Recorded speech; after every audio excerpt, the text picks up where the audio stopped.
الشيطان الرجيم بسم الله الرحمن الرحيم إن الله وملائكته يصلون على النبي يا أيها الذين آمنوا صلوا عليه وسلموا تسليما اللهم صل على سيدنا ومولانا محمد معدن الجود والكرم وآله وأصحابه الكرام وابنه الكريم وبارك وسلم صلاة دائمة سرمدا أبدا بسم الله الرحمن الرحيم من كان يريد ثواب الدنيا فعند الله ثواب الدنيا والآخرة وكان الله سميعا بصيرا يا أيها الذين آمنوا كونوا قوامين بالقسط شهداء لله ولو على أنفسكم وبالوالدين والأقربين إن يكن غنيا أو فقيرا فالله أولى بهما فلا تتبعوا الهوى أن تعدلوا وإن تلووا أو تعرضوا فإن الله كان بما تعملون خبيرا صدق الله مولانا العظيم۔ اے ایمان والو، جو دنیا کا انعام چاہے تو اللہ ہی کے پاس دنیا و آخرت دونوں کا انعام ہے اور اللہ ہی سنتا دیکھتا ہے۔ اے ایمان والو، انصاف پر خوب قائم ہو جاؤ، اللہ کے لیے گواہی دیتے رہو، اس میں تمہارا اپنا نقصان ہو یا ماں باپ کا یا رشتہ داروں کا۔ جس پر گواہی دو وہ غنی ہو یا فقیر ہو، بہرحال اللہ کو اس کا سب سے زیادہ اختیار ہے، تو خواہش کے پیچھے نہ جاؤ کہ حق سے الگ پڑ جاؤ، اور اگر تم ہیر پھیر کرو یا منہ پھیرو تو اللہ کو تمہارے کاموں کی خوب خبر ہے۔ یہ آیت کریمہ اور اس کا ترجمہ، سب سے پہلے ہم کافی دنوں کے انقطاع کے بعد پھر سے تفسیر کا یہ سلسلہ شروع کیے ہیں، تو میں سلسلہ تفسیر کو آگے بڑھانے سے پہلے ایک مرتبہ چاہوں گا کہ سارے حاضرین و سامعین مل کر ایک بار سورہ فاتحہ کی تلاوت کریں۔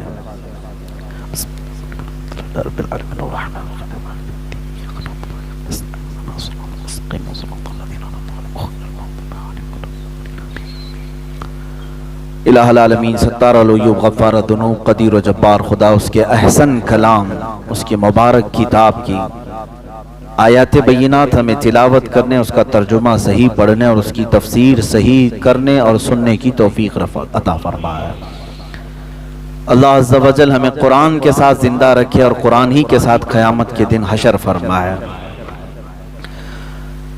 آج جیسے کہ اعلان ہوا تھا، تفسیر قرآن جب تک میں آپ کے مجمع میں حاضر ہوں کرنے کی کوشش کروں گا۔ علماء کرام کا معاملہ یہ ہے کہ اللہ تعالیٰ نے ان کے رزق کو پوری روئے زمین پر پھیلا دیا ہے، جہاں ان کے دانے ہوتے وہ وہاں پہنچ جاتے ہیں۔ تو میں ایک چھوٹا سا طالب علم ہوں، اللہ تبارک و تعالیٰ پوری روئے زمین پر جہاں دانے بکھیرا ہے ہمارے، ہم وہاں پہنچ جاتے ہیں۔ آج آپ کے درمیان میں ہیں، کل ہو سکتا ہے کسی اور کے درمیان میں ہو، یہ اللہ کا نظام ہے۔ بہرحال کوشش یہ کرتا ہوں کہ جب تک ہوں جہاں رہوں اللہ کے دین کا کام کروں، قرآن عظیم کے ساتھ رہوں، رسول کریم صلی اللہ تعالیٰ علیہ وسلم کے شریعت کا اتباع کروں، یہ کوشش رہتی ہے۔ اللہ اس پر ہمیں سب کو قائم رکھے۔ آج اعلان ہوا تھا کہ ذکر کی مجلس بھی ہے اور تفسیر بھی ہے۔ جس دن ذکر ہوتا ہے اس دن خصوصی تصوف پر ہمارا بیان بھی ہوتا ہے، لیکن آج ہم دونوں محفلوں کو ایک ساتھ جمع کرتے ہیں۔ اللہ تعالیٰ ذکر کی برکت سے ہماری تفسیر کا سلسلہ آگے بڑھائے اور تفسیر کی برکت سے اللہ ہمارے ذکر میں لذت عطا فرمائے۔ دو آیتیں میں نے تلاوت کی، اب میں پھر سے جا کر کے اس کو چیک کروں گا کہ 6-7 مہینے پہلے ہم نے کہاں چھوڑا تھا، یا ہمارے وہ سامعین پورے موجود نہیں ہیں جو کنٹینیو حاضر باش ہوا کرتے، آیتیں نوٹ کرتے ہیں، لیکن پھر بھی انشاءاللہ العزیز میرا غالب گمان یہ ہے کہ یہ آیتیں یہاں سے 6-7 مہینے پہلے رک گئی تھی تفسیر، اب اس کو ہم آگے بڑھاتے ہیں۔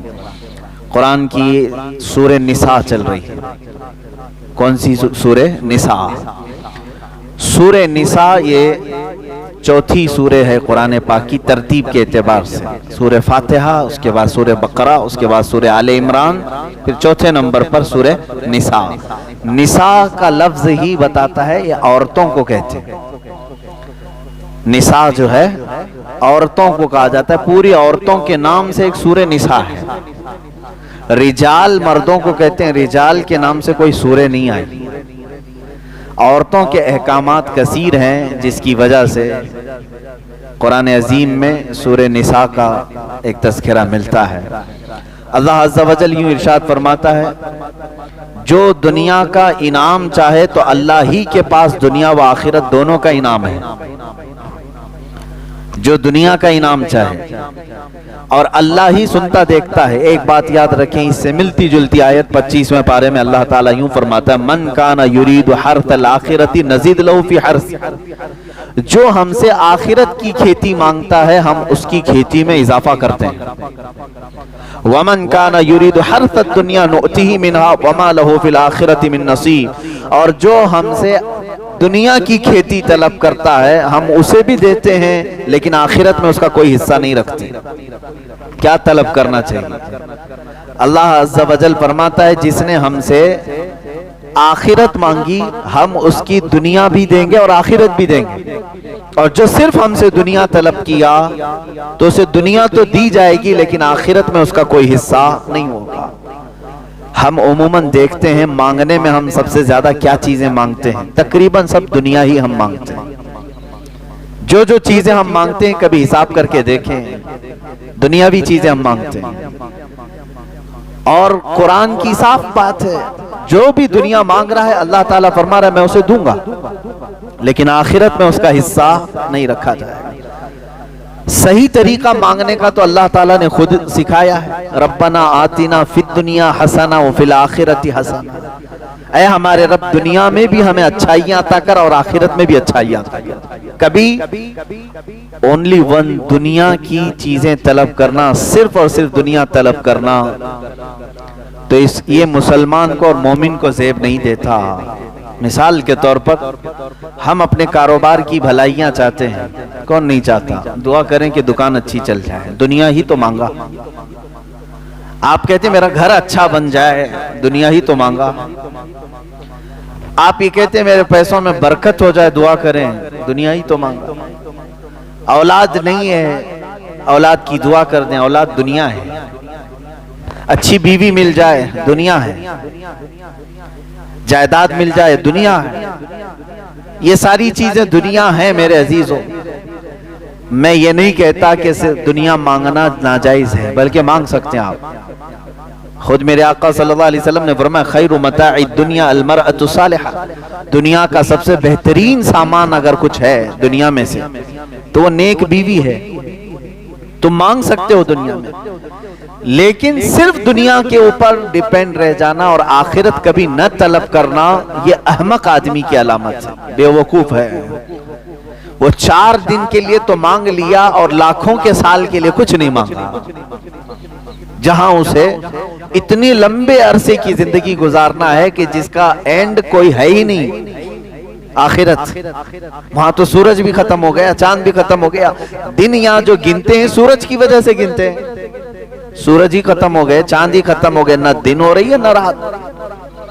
وہاں تو دنوں کا حساب بھی نہیں ہوگا، کتنے سال تک تمہیں رہنا ہے، اس کے لیے کبھی اتنا نہیں مانگا. یہ مختصر سی زندگی کے لیے مانگا جو آج ہے پتہ نہیں کل بھی چلی جا سکتی ہے. ہم نے تو دیکھا ہے کہ صبح بات کی ہیں اور شام میں ان کا لاشا قبرستان میں نہیں ملتا ہے. نہیں ہوتے، اچانک موتیں آئی، صبح ناشتہ کر کے نکلے ہوئے ہیں، شام میں ان کا جنازہ ان کے گھر سے نکلا ہوا ہے. کیا یہ حالات نہیں ہے؟ تو اس مختصر سی زندگی کے لیے ہم بہت مانگتے ہیں، دعا بھی کرتے ہیں. مانگو میرے عزیزو، لیکن انصاف کا تقاضا یہ ہے کہ عقل رکھنے والا بندہ وہاں کی طلب کرتا ہے جہاں اسے زیادہ دن رہنا ہے، لمبا عرصہ. یہاں ایک حدیث میں یہ بھی سنا دوں آپ کو، اللہ کے حبیب صلی اللہ تعالی علیہ وسلم نے فرمایا، اس سے قبل بھی شاید میں نے بتایا ہوگا، 2 راستے ہیں. دوزخ کا راستہ بہت خوبصورت ہے.